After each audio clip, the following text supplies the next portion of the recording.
En la mañana de hoy, continuando con esta serie de la gran familia de Dios, vamos a abordar un tema muy importante para la iglesia local.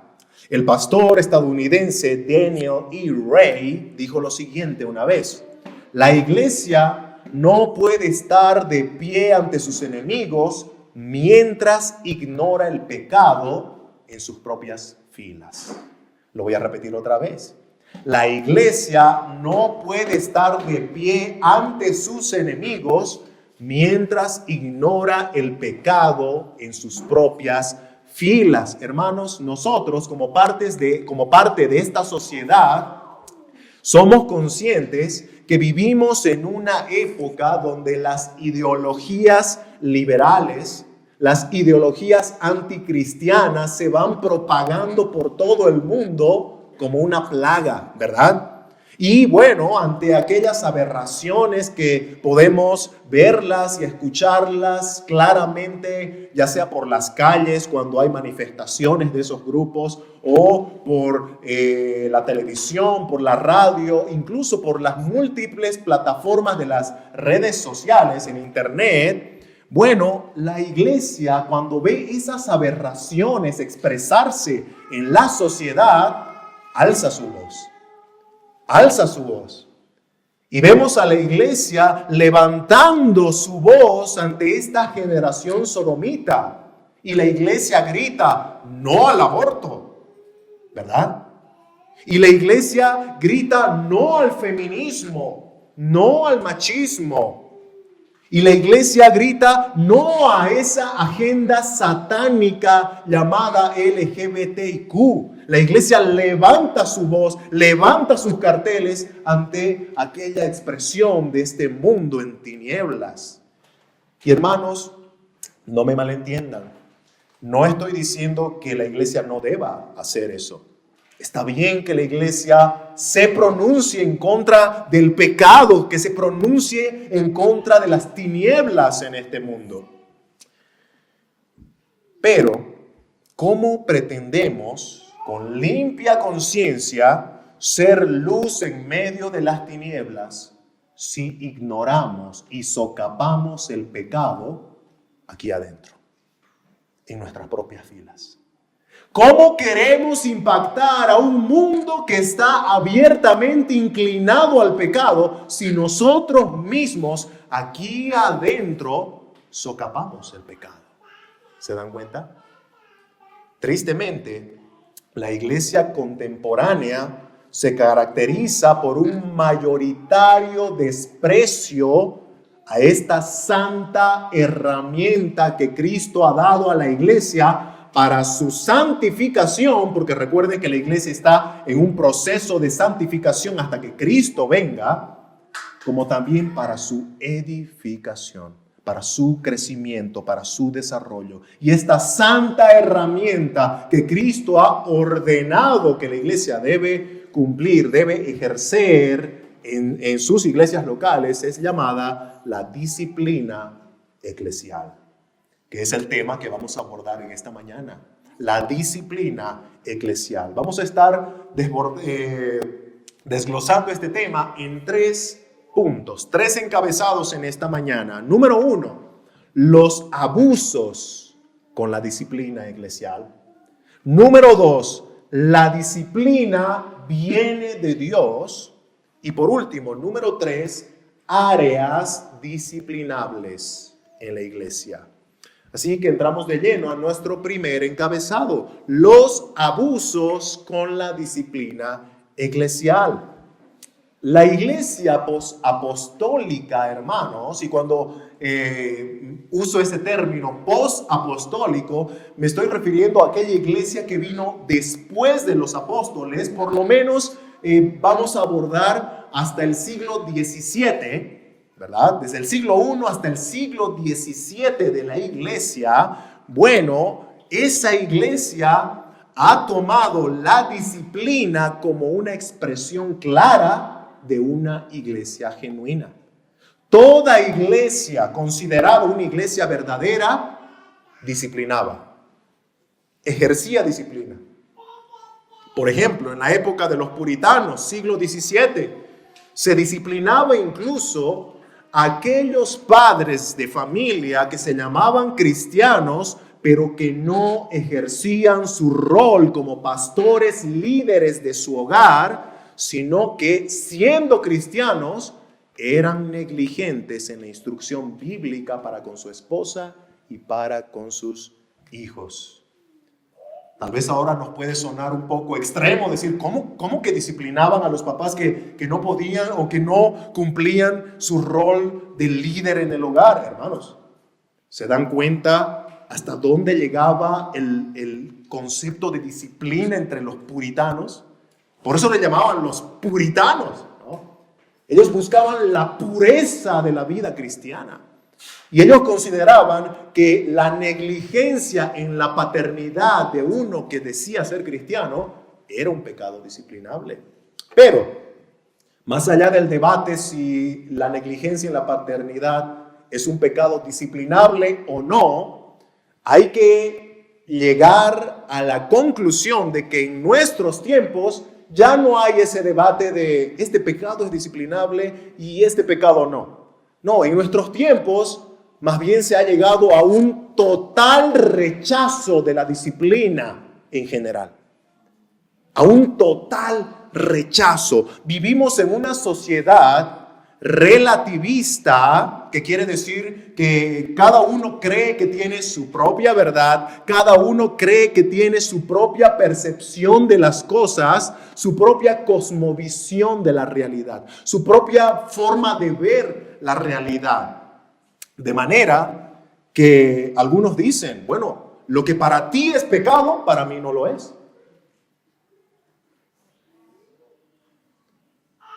Lo que para ti es pecado, para mí no lo es. Así que si para mí no es pecado, debes respetar mi forma de ver las cosas, mi forma de ver la realidad. Tristemente, y ese es un pensamiento muy mundano y diabólico, hermanos, pero tristemente muchos cristianos se han acomodado y se han dejado absorber por esa cultura mundana, individualista de la moral. De manera que ahora, ¿cuál es la reacción del cristiano en el siglo XXI cuando ve a uno de la iglesia, a un cristiano caer en pecado? ¿Cuál es nuestra reacción ante eso? Simplemente suspiramos en tono de conformismo, meneamos la cabeza como diciendo, qué pena, y luego decimos, ni modo. Es su vida, no hay que meternos. Eso, hermanos, hemos absorbido del mundo. Ese es el relativismo. Es su problema. Yo no tengo por qué meterme, es su problema. Hermanos, la iglesia se ha acomodado a la cultura mundana. Y bien expresa el título de esta canción del cantante inglés Paul McCartney, Vive y deja morir. Esa es una canción que se volvió muy famosa en una de las películas de agente secreto James Bond, ¿no? Vive y deja morir. Lo que significa en sentido general el título de esta frase, vive y deja morir, es vive tu vida y no te metas en la vida de otros aunque se estén muriendo, ¿no? Vive y deja morir. Bueno, hermanos, en serio, ¿puedes vivir tranquilo viendo cómo aquel que dice ser cristiano se está ahogando en sus pecados y está arrastrando a todos en su entorno? ¿En serio podemos vivir tranquilos escuchando cómo el mundo blasfema el nombre de Cristo por causa de aquel que diciendo ser cristiano vive pecaminosamente su vida? Oh, amada iglesia, que el Señor nos ayude, que el Señor nos guarde a no vivir tranquilos dejando morir a otros. Que el Señor nos ayude a no vivir y dejar morir. Ese acomodarse a la cultura individualista del mundo ha hecho que muchas iglesias caigan, y aquí vamos a entrar ya a los abusos en la disciplina eclesial. Muchas iglesias, al absorber estos pensamientos de la cultura del mundo, han caído, por ejemplo, en primer lugar, el primer abuso, la negligencia en la disciplina eclesial. Ese pensamiento pasivo, ese pensamiento inactivo ante la disciplina eclesial, hermanos, es un veneno vestido de gracia, vestido de misericordia, vestido de amor, vestido de piedad. A muchos, hoy en día, cuando se habla de disciplina eclesial, le retiñen los oídos, ¿no? Al escuchar la palabra disciplina, le retiñen los oídos, pues ellos dicen que la disciplina es todo lo contrario al amor, que la disciplina es todo lo contrario a la gracia. Disciplinar es odiar, disciplinar es lastimar, disciplinar es juzgar. ¿Acaso tú eres perfecto para juzgar a otros? Es un pensamiento que es muy común, ¿verdad? Hermanos, estimados hermanos, hay algo que debemos aclarar aquí. La iglesia no emite un juicio en base a su supuesta perfección, porque debemos reconocerlo. La iglesia no es perfecta. No hay ninguna iglesia debajo del sol, no hay ninguna iglesia de este lado de la eternidad que ahora mismo pueda decir, nosotros somos perfectos. Ni hay ningún cristiano de manera particular que pueda decir, yo soy perfecto. La Escritura contradice por completo esa idea. ¿Qué dice Pablo? No hay justo ni aún uno. No hay ni uno que pueda decir, yo soy justo, yo soy perfecto. Entonces, cuando hablamos de la disciplina, no es que la iglesia va y juzga o emite un juicio en base a una perfección que no tiene. No. Pero, escucha bien, es a esa iglesia, aún imperfecta, a la que Jesús, el dueño de la iglesia, le ha ordenado pronunciar, proclamar, no su propio juicio, sino el juicio de Cristo sobre aquel pecador impenitente. ¿Se dan cuenta? La iglesia no juzga en base a su perfección, sino que proclama el juicio del perfecto Cristo sobre el pecador impenitente. Bien dice Daniel E. Ray, al aplicar la disciplina, la iglesia no determina un juicio, sino que solo pronuncia el juicio de Cristo sobre la persona que insiste en seguir llevando su culpa. El apóstol Pablo exhorta duramente a los corintios por esa pasividad, por esa negligencia, por esa inactividad ante el pecado del fornicario de 1 Corintios 5, por ejemplo.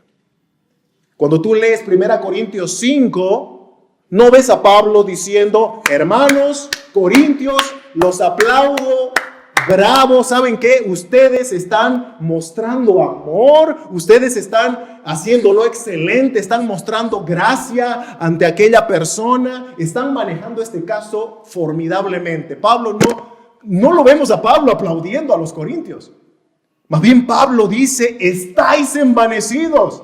Deberían estar lamentándose. ¿Se dan cuenta? ¿En qué tono y cómo es que Pablo se refiere ante la pasividad de una iglesia que no aplica disciplina? Pablo no lo ve como una muestra de gracia, de amor, de misericordia. No, Pablo lo ve como algo vergonzoso. Que una iglesia socape el pecado, oculte el pecado.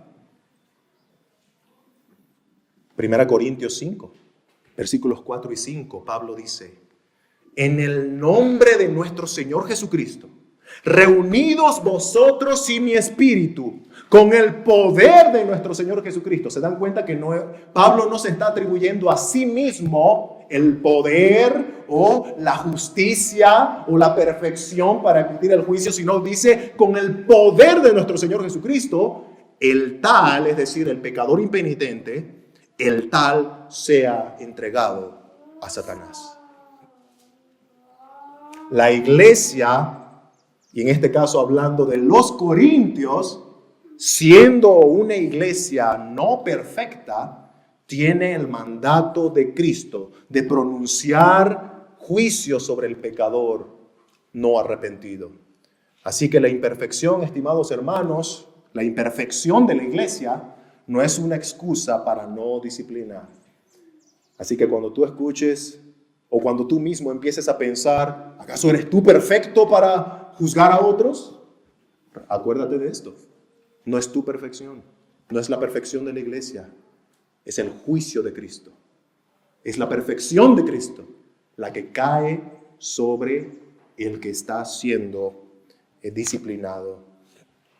Hermanos, la disciplina no es lo opuesto al amor, no es lo opuesto a la gracia, porque el apóstol Pablo, que acaba de escribir lo que vimos aquí, ¿verdad? 1 Corintios 5, con duras palabras se refiere sobre aquel hombre que ha pecado terriblemente en la iglesia.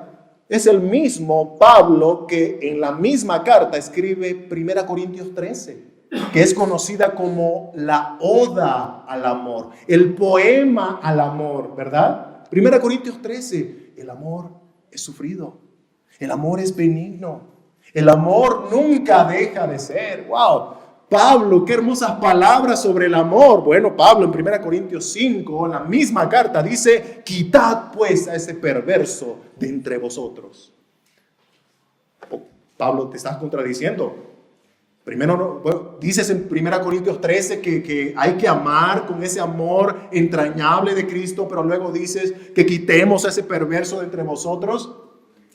Bueno, Pablo nos está mostrando que no hay una discordancia, sino más bien una unidad en lo que es el amor cristiano y la severidad con la que se debe manejar el pecado.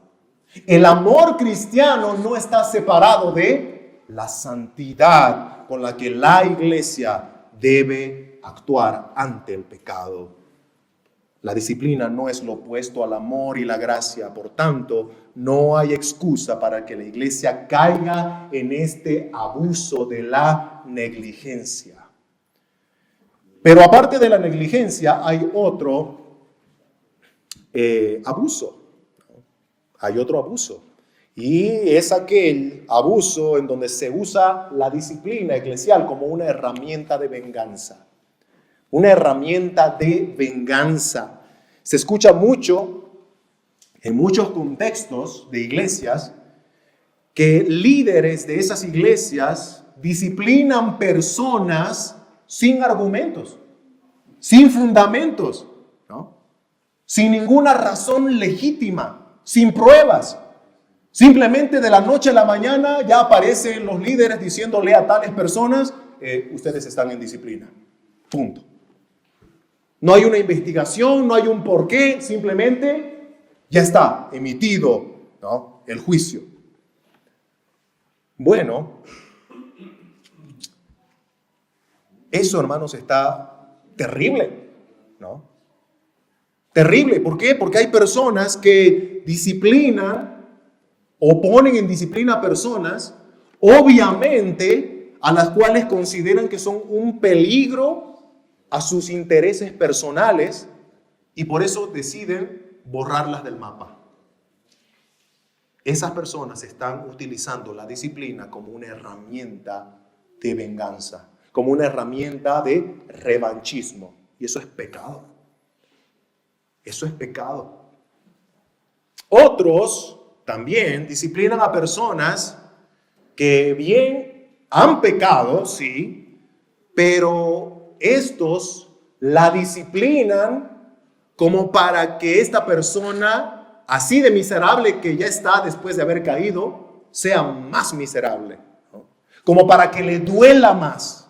Estas personas ven la disciplina eclesial como un látigo para infligir más dolor. Y hermanos, la disciplina no es un látigo para infringir más dolor. No. La disciplina no es un látigo para hacer más miserable al que ya ha caído y está en los suelos. La disciplina no es un arma de revanchismo. Que el Señor nos guarde, hermanos, de caer en estos abusos con la santa disciplina que Dios dio a su iglesia, que debe aplicar, pero que no caigamos en la negligencia de no aplicarla o aplicarla como un arma incorrectamente, ¿no? Así entramos a nuestro punto número 2. La disciplina viene de Dios. La disciplina viene de Dios. Saquemos de nuestras mentes, hermanos, todo aquello con lo que el mundo nos ha bombardeado. Incluso saquemos de nuestra mente aquellas malas experiencias que tal vez muchos de los que estamos aquí y hemos venido de otros contextos eclesiales en donde se ha utilizado mala disciplina. Ahora en mi mente yo tengo la idea de que la disciplina es mala, ¿no?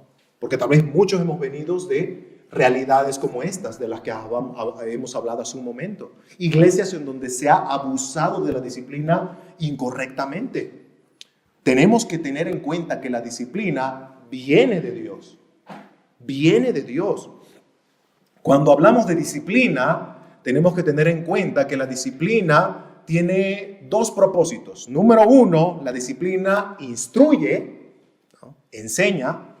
Y en segundo lugar, la disciplina corrige. Por ejemplo, la disciplina en su connotación instructiva, en su connotación de enseñanza, advierte de los peligros y consecuencias a aquella persona que está siendo enseñada, aquella persona que está siendo instruida. Uno aprende, ¿verdad? A través, por ejemplo, de un cuadro que tiene una calavera, un cuadro amarillo que tiene una calavera ahí y que te lo ponen justo al lado de unos cables pelados que están chispoteando, ¿verdad? Que están ahí con electricidad. Si alguien de lejos te enseña, te dice, mira, ese cuadro amarillo significa que si tú te acercas y tocas esos cables, te vas a morir, te vas a electrocutar, te va a agarrar la corriente, ¿no? Intelectualmente tú ya fuiste instruido del peligro que implica acercarte y tocar esos cables. Bueno, ¿qué sucede si tú vienes y tocas esos cables? Se va a aplicar las consecuencias que te han enseñado, ¿verdad? Te vas a electrocutar. Se va a aplicar. Bueno, en la disciplina no solamente se te instruye, sino que también se aplica. Esta parte de la disciplina se llama la corrección. La disciplina en su connotación correctiva, como su nombre lo indica, corrige, aplica las consecuencias previamente advertidas a aquella persona que estaba siendo enseñada, ¿verdad? De manera que se busca, en el caso de una persona que ha pecado, se busca su arrepentimiento, se busca su restauración y se busca tal vez ir arreglando las consecuencias que trajo tal pecado. Vamos a ver que la disciplina es de Dios en diferentes planos. En primer lugar, en el plano divino. Dios aplica disciplina.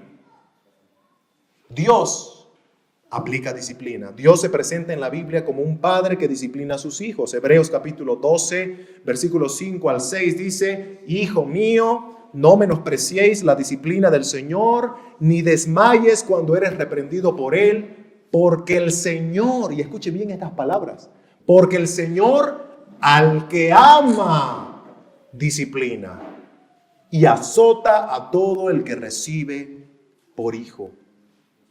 De manera que el autor de Hebreos nos aclara que Dios disciplina a sus hijos y esa disciplina es una expresión de amor.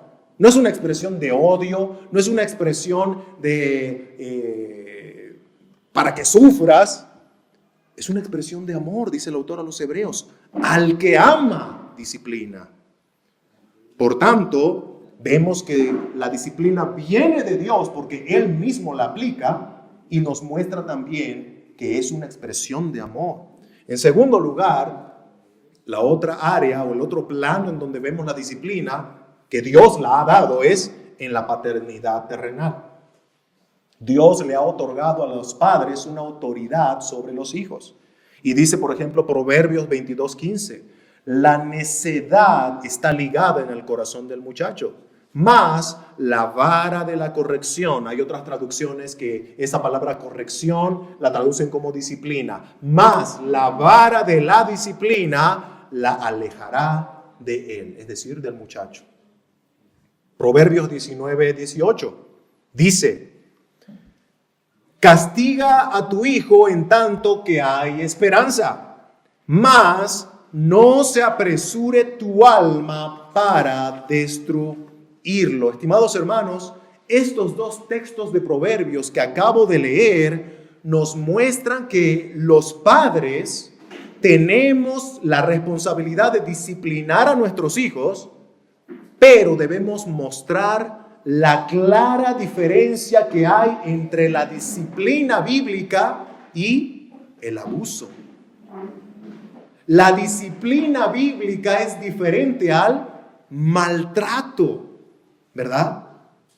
La corrección, es decir, la corrección bíblica, busca el bienestar, busca el desarrollo de los hijos, mientras que el maltrato simplemente lastima física y emocionalmente al hijo. ¿Por qué? Porque el maltrato es un mero arrebato emocional donde el padre solamente quiere descargar su rabia acumulada sobre su hijo con la intención de vengarse. No importa lo que el hijo haya hecho, la intención de esta persona en su arrebato es vengarse. Y tristemente, en ese arrebato no está disciplinando bíblicamente, está lastimando. Y el maltrato tiene consecuencias, no solamente físicas, no, tiene consecuencias. Incentiva a que aquel hijo crezca con un concepto distorsionado de la autoridad. Y para ese pequeño, mientras va creciendo, la autoridad siempre va a ser mala, abusiva, dictadora. Y la primera autoridad contra la que él se va a rebelar va a ser contra tu autoridad. Y cuando se le hable de Dios como el Dios soberano que gobierna el universo, él va a ver a la autoridad de Dios como, no, si Dios es autoridad es un dictador, es un malo, es un abusivo. Ha crecido con un concepto distorsionado de la autoridad. Por eso Pablo dice en Efesios 6:4, haciendo una clara distinción entre la disciplina y el maltrato. Y vosotros, padres, dice, no provoquéis a ira a vuestros hijos. Y seguramente los hijos, los jóvenes ahora mismo pueden decir, ahí está, no me tienen que disciplinar, no me tienen que castigar. Pero Pablo continúa hablando, ¿no? Dice, no provoquéis a ira a vuestros hijos, sino criadlos en disciplina y amonestación del Señor. Entonces este texto no es una negación a la disciplina, sino más bien una aclaración de que se tiene que disciplinar como el Señor manda. Leíamos hace un momento, la vara saca la necedad del corazón del muchacho. Pero ten cuidado, como dice Proverbios 19, castiga a tu hijo en tanto hay esperanza, mas no se apresure tu alma para destruirlo. Así que en el plano de la paternidad terrenal, vemos que Dios ha otorgado autoridad para disciplinar. Luego vemos la disciplina en el plano gubernamental o de Estado. Los gobiernos, estimados hermanos, fueron puestos por Dios. Y fueron puestos por Dios para aplicar disciplina en la sociedad. y así alentar a todos nosotros que formamos parte de esta sociedad a ser buenos ciudadanos, dice Romanos capítulo 13, versículo 4, porque, y se refiere a las autoridades civiles, porque las autoridades civiles son servidores de Dios para tu bien, pero si haces lo malo, teme, porque no en vano lleva la espada, pues es servidor de Dios, vengador para castigar al que hace lo malo. Este texto nos muestra que la espada está en la mano de la autoridad civil, que por cierto, el mismo texto también dice que es siervo de Dios, ¿no? Siervo de Dios. Sea el presidente, el gobernador, el alcalde, los jueces, policías, etcétera, son servidores de Dios. Estemos o no estemos de acuerdo con ellos, son servidores de Dios. La Escritura dice que Dios los ha puesto y tiene un propósito. Y por tanto debemos actuar con respeto a ellos. Pero su autoridad no puede sobrepasar la autoridad de Dios, ¿verdad? Eso nos da a entender también el apóstol Pedro cuando le ordenaron en contra de lo que Cristo, la suprema autoridad, había mandado a la iglesia. Le habían mandado a ellos a no predicar más en el nombre de Cristo, pero Cristo dijo, id y predicad el evangelio a toda criatura, haced discípulos. Y bueno, Pedro tiene que decir, tenemos que obedecer a Dios antes que a los hombres. Y estimados hermanos, las autoridades civiles, como siervos de Dios, tienen toda la responsabilidad de hacer lo que Dios les ha mandado hacer. Y van a dar cuentas a Dios si no lo hacen así. Cualquier autoridad civil que castiga al inocente, libera al culpable, cualquier autoridad civil que acepta sobornos para subastar la justicia al mejor postor, va a dar cuentas un día a la autoridad suprema, al Dios todopoderoso y justísimo que lo ha puesto en donde ahora mismo está. Y es bueno recordar a esas autoridades lo que dice el autor a los Hebreos en Hebreos 10:31. Horrenda cosa es caer en las manos del Dios vivo. Horrenda cosa. Pero ahí vemos cómo Dios ha delegado autoridad en el plano gubernamental para disciplinar. Y vemos también eso en el plano eclesial. La disciplina eclesial ha sido históricamente considerada como la expresión de una iglesia sana y genuina.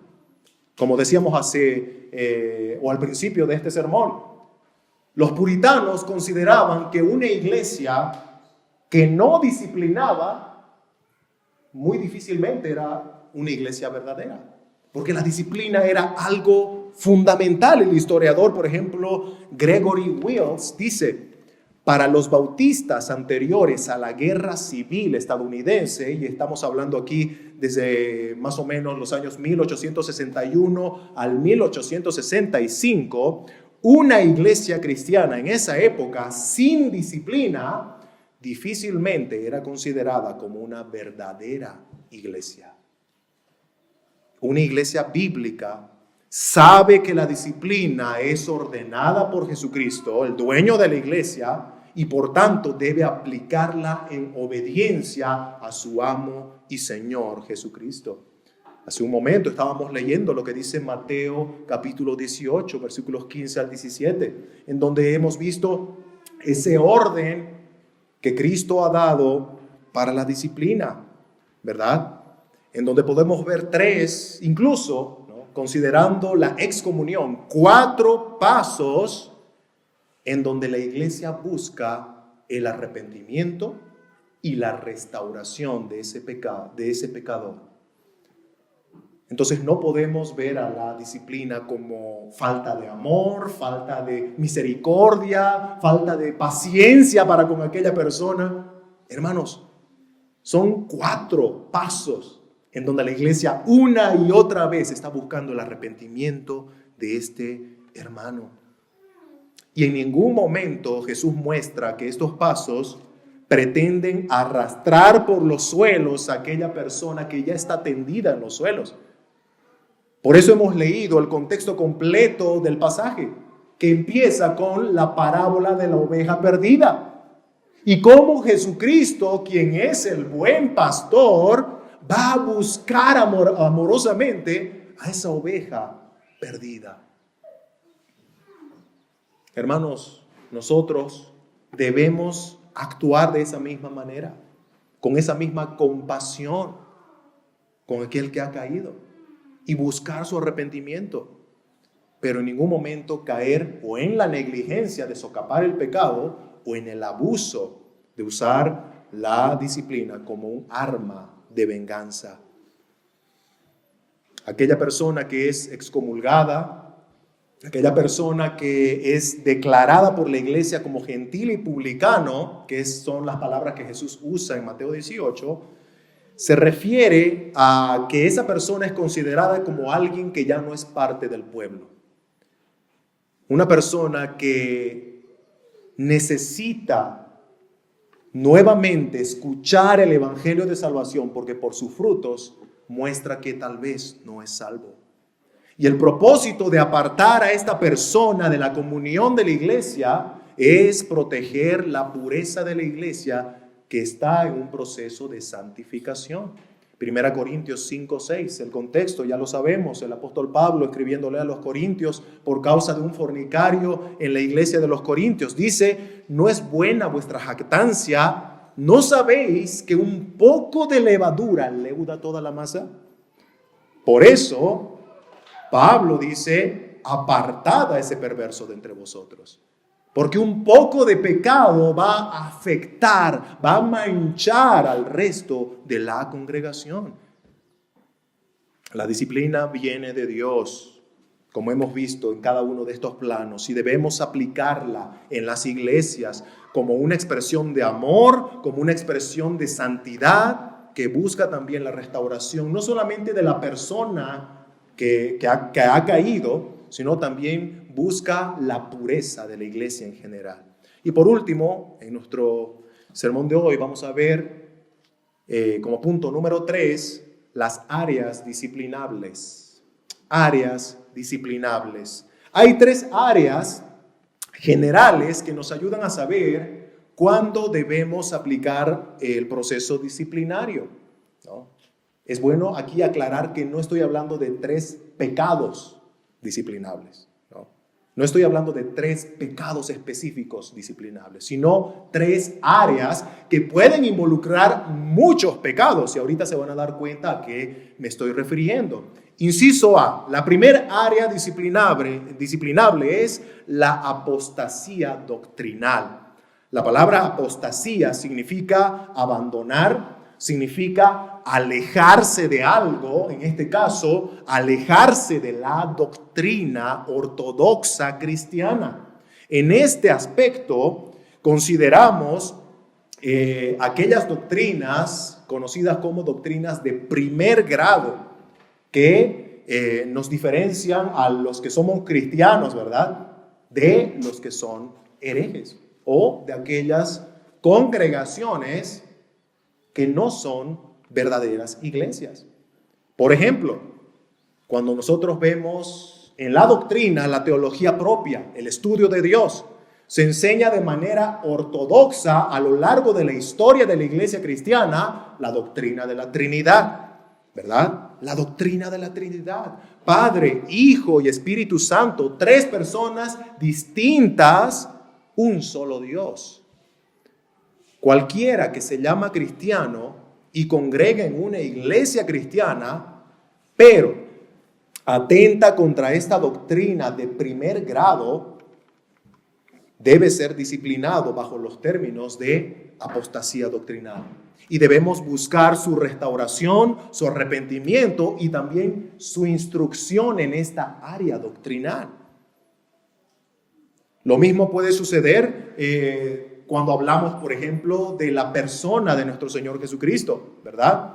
Han habido doctrinas a lo largo de la historia de la iglesia heréticas, como por ejemplo el nestorianismo, que fue considerada una herejía, porque el nestorianismo enseña que habían dos personas en Jesús, una persona divina y una persona humana. Pero eso es herejía. Eso es herejía. Nosotros creemos que en Jesús hay dos naturalezas, la naturaleza divina y la naturaleza humana.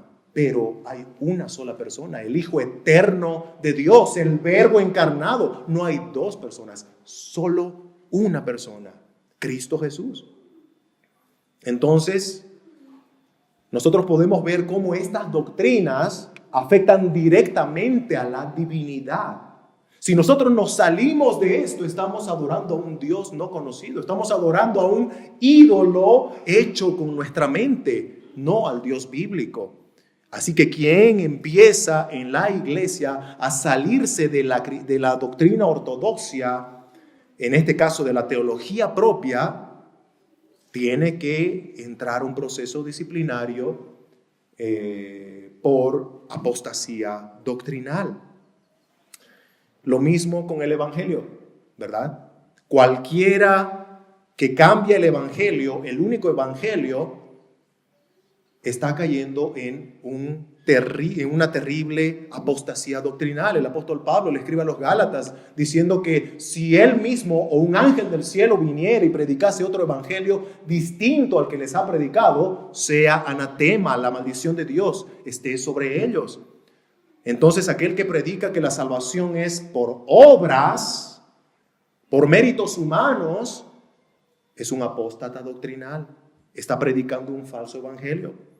Aquellos que predican que hay otros medios para salvación aparte de Jesús, están cayendo en apostasía doctrinal. Jesús dijo: yo soy el camino, yo soy la verdad y yo soy la vida. Nadie viene al Padre si no es por mí. No hay otro camino al Padre sino solo Jesucristo. Entonces la apostasía doctrinal es un pecado que lleva a la disciplina. Y bueno, también tenemos otros pecados que pueden incluir ¿verdad? Si tú te acercas a una persona que ha caído en apostasía doctrinal y le empiezas a hablar y le empiezas a decir, hermano o bueno, amigo, ¿no?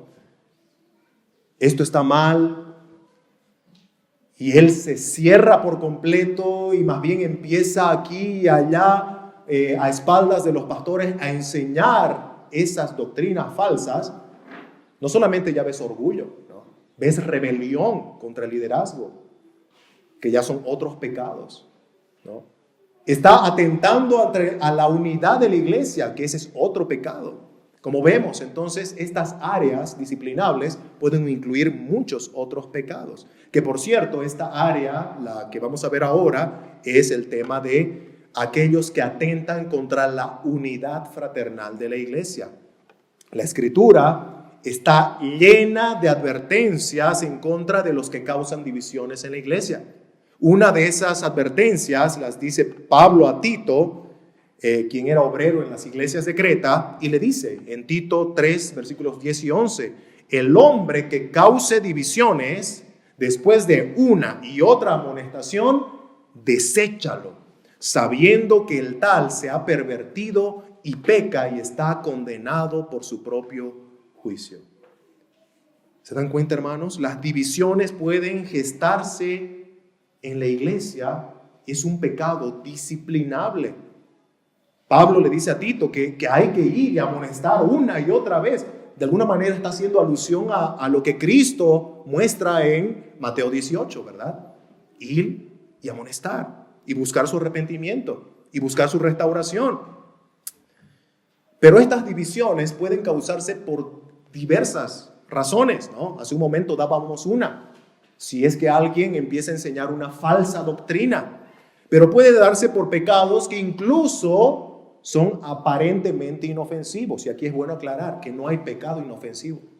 Todo pecado es terrible, sucio y peligroso. Por ejemplo, la murmuración, el chisme, la calumnia, Son pecados que pueden dividir una iglesia y que a veces nosotros pensamos que son inofensivos.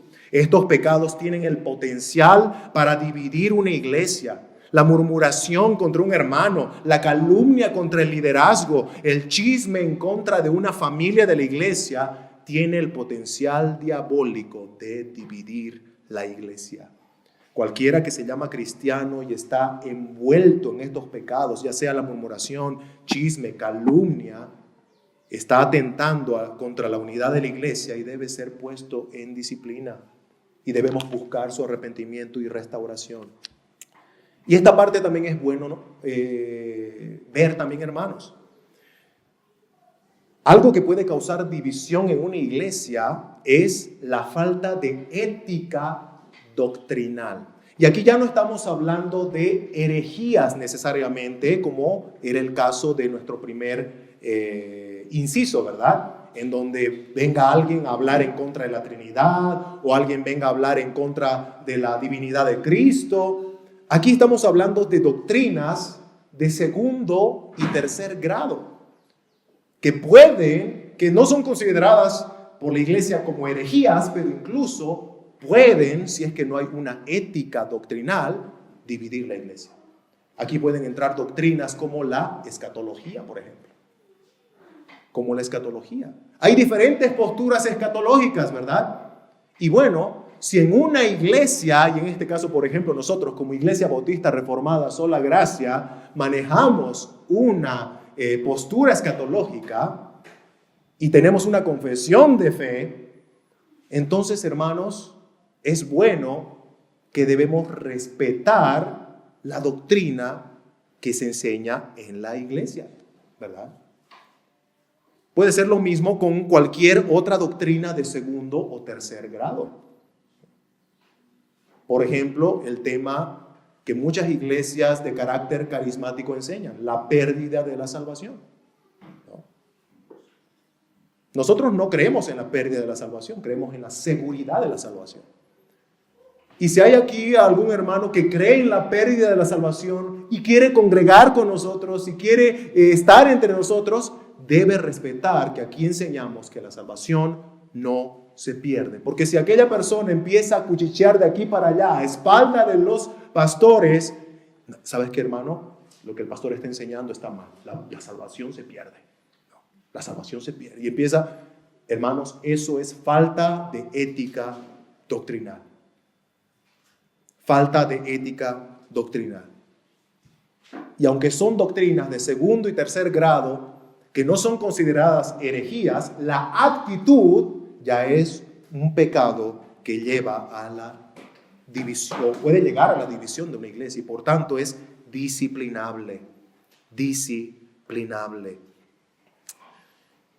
Si alguien no está cómodo con algún aspecto de doctrina, ya sea de segundo o tercer grado de la iglesia, hermanos, en lugar de estar dividiendo o pensando que aquí se está confundiendo a los hermanos, fácilmente y con toda libertad puede pedir una carta de transferencia, ¿no? Para ir a una iglesia en donde esté más acorde con esas doctrinas que aquí tal vez le incomodan. Pero no caigamos en la falta de ética doctrinal que más bien me expone a ser disciplinado y a salir muy mal parado de la iglesia.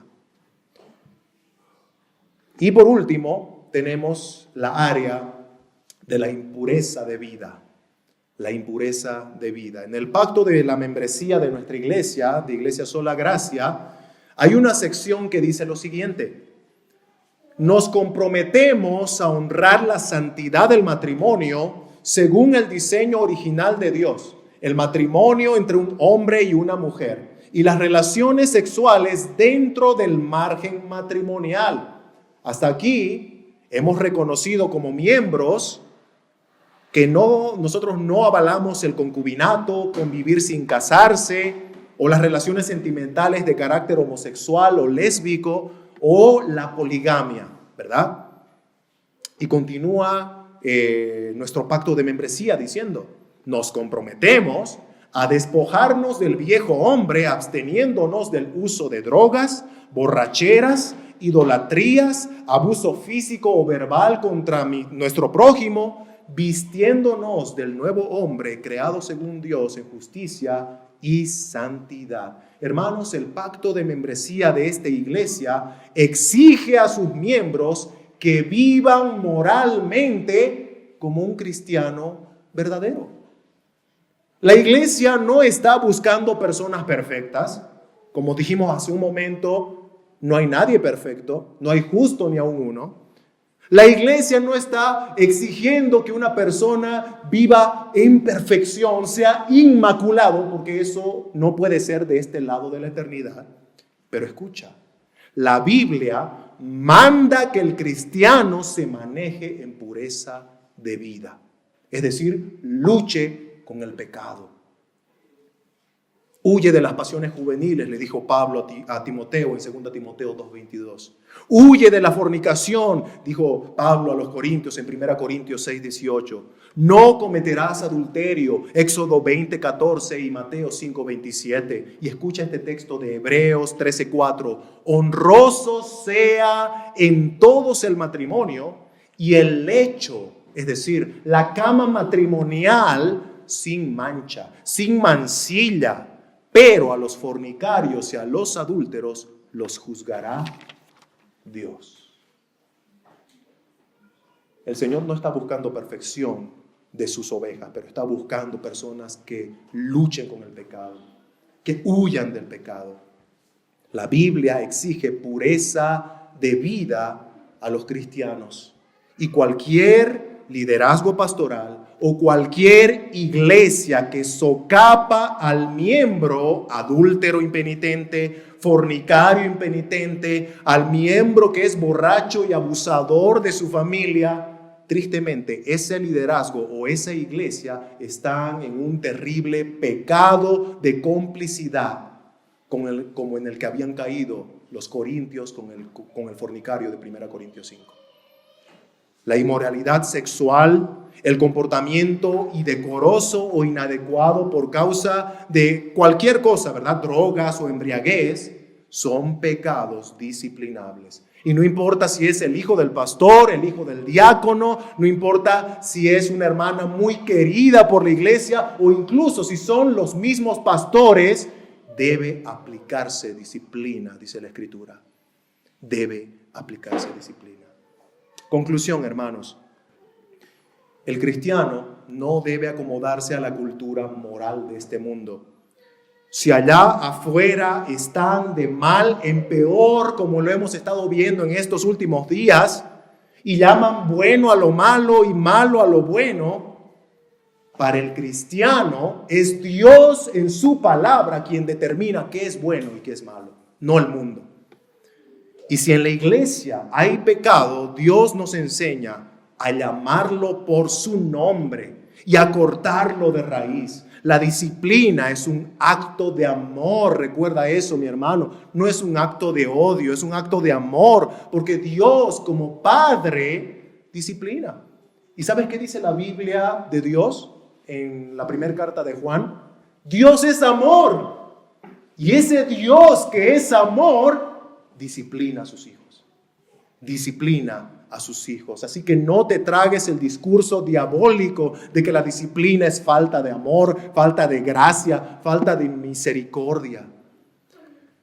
Porque ese Dios que es infinitamente misericordioso y lleno de gracia, aplica disciplina a sus hijos. De manera que la iglesia debe llamar pecado al pecado y borrarlo de sus filas, en lugar de acomodarse al pecado porque el mundo lo dice. Somos sal en esta tierra, somos luz en medio de la oscuridad. No opaquemos nuestra luminosidad socapando el pecado, ni nos quedemos insípidos abrazando la inmoralidad. Recuerda lo que decía el pastor Daniel E. Ray: la iglesia no puede estar de pie ante sus enemigos mientras ignora el pecado en sus propias filas.